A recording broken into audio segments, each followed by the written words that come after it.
किसी ने कहा है कि अब पछताए क्या होत जब चिड़िया चुग गई खेत। मैं के मोहन आज फिर एक छोटी सी कहानी के साथ। आज एक छोटी सी कहानी आपको सिखाएगी कि आपके जीवन में जो समय निकल रहा है, जिस क्षण में आप जी रहे हैं, वह क्षण कितना कीमती है। आपके जीवन में यह समय कितना मूल्यवान है। किसी गांव में एक छोटा सा लड़का रहता था।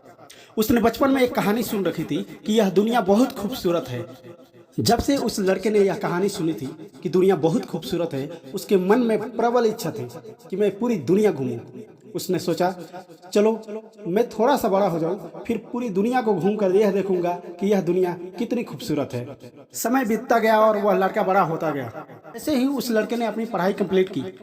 उसे यह तो याद था कि मुझे पूरी दुनिया देखना है कि दुनिया कितनी खूबसूरत है, लेकिन वह यह सोचकर उसको टाल दिया कि अभी तो 20-25 साल के ही हुआ हूँ, अभी तो बहुत समय है पूरी दुनिया को घूमने के लिए। उसने पढ़ाई पूरी करने के बाद नौकरी की तलाश करनी शुरू की। उसे नौकरी भी मिल गई और ऐसे ही धीरे धीरे वह दुनिया के सारे रिश्ते नाते में उलझता गया। लेकिन उसको याद था कि मुझे पूरी दुनिया घूमनी है, पूरी दुनिया देखनी है कि आखिर में ये दुनिया कितनी खूबसूरत है। ऐसे ही समय बीतता गया और समय के साथ उसकी उम्र भी बढ़ती गई। बीतता हुआ समय और उसकी परिस्थितियों ने उसको ऐसा उलझा दिया कि उसको इतना भी याद नहीं रहा कि मैंने बचपन में एक सपना देखा था कि पूरी दुनिया की सैर करनी है, या दुनिया कितनी खूबसूरत है, मुझे यह देखना है। एक दिन वो अपने गांव के बाहर मंदिर के पास बने चबूतरे पे बैठा हुआ था। हल्की हल्की बारिश हो रही थी और पंछियां इधर से उधर भाग रही थी। कुछ छोटे छोटे बच्चे वहां पे दौड़ रहे थे। यह सब देखकर उसको अपना बचपन याद आ गया और उसी समय उसे यह भी याद आ गया कि मैं बचपन में एक सपना देखा था कि मुझे पूरी दुनिया की सैर करनी है।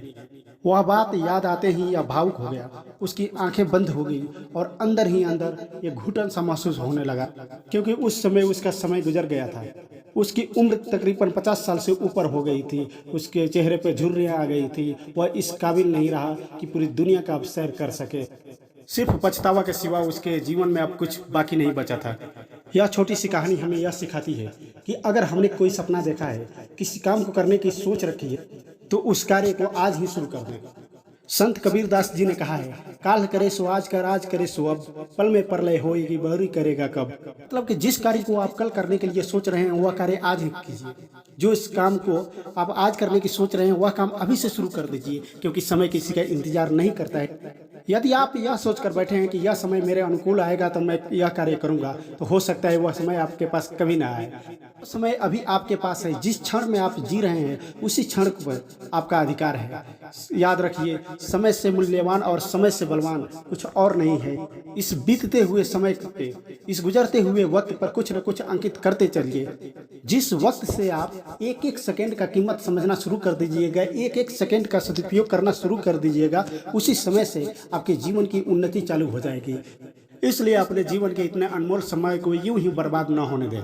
अगर अभी तक आपने अपने जीवन में कोई लक्ष्य सेट नहीं किया है, कोई गोल सेट नहीं किया है, तो आज ही अपने जीवन के लक्ष्य को पहचानिए और उसे सेट कीजिए और अपने लक्ष्य की प्राप्ति के लिए पूरे जोर के साथ दौड़ लगाइए। क्योंकि जिस व्यक्ति ने अपने जीवन में कोई लक्ष्य सेट नहीं किया है, जिसके जीवन में कोई निश्चित एम नहीं है, वह अपने समय का सदुपयोग नहीं कर सकता। उसके जीवन में समय सिर्फ बर्बाद ही होता चला जाएगा। इसलिए अपने समय का सदुपयोग कीजिए और बीतते हुए समय पे कुछ न कुछ ऐसा अंकित करते जाइए कि आपके जिंदगी में कोई पछतावा न। और इसके साथ ही साथ अपने जीवन में चिंता नहीं, चिंतन कीजिए। बेबाक अंदाज से जीना शुरू कीजिए। सदैव मुस्कुराते रहिए और ऐसे ही मोटिवेशनल स्टोरीज के लिए सब्सक्राइब कीजिए मोटिवेशनल क्लब बाय के मोहन। धन्यवाद।